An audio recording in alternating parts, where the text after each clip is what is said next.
And I want to bring in Ambassador Marc Ginsberg, former White House Middle East policy advisor. Ambassador, good to see you. Good to see you. Good morning, Jose. Good morning. Has the U.S. misread Putin's intentions up to this point? Well, you've had a very difficult time in the administration, and frankly, Jose, the real issue here is the division that's growing between Democrats in the Congress and the administration over whether or not we should be arming Ukraine with respect to what Russia's doing. Let's explain to the viewers what's really happening here.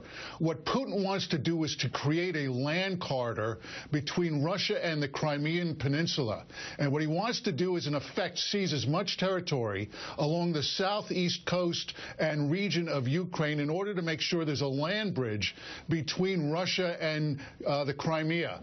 That being the case, we at least understand what his strategic goal is and why at this point in time the Ukrainian military is in such dire straits, because Russia is really throwing all it can into this fight.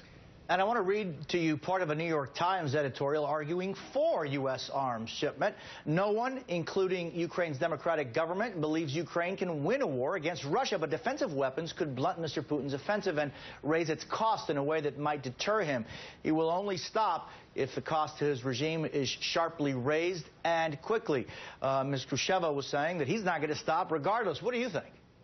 Well, I don't believe he's going to stop, because he sees at this point in time the administration and its European allies hemming and hawing. You know, it has a deja vu Groundhog Day connotation to it all over again. Jose, remember the administration was, uncertain about what to do about Syria. Should we arm the rebels? Should we not arm the rebels? Here we are in another very similar situation where the administration is resisting the Congress calling on the administration to arm Ukrainian military in order to, in effect, stop the Russian advance.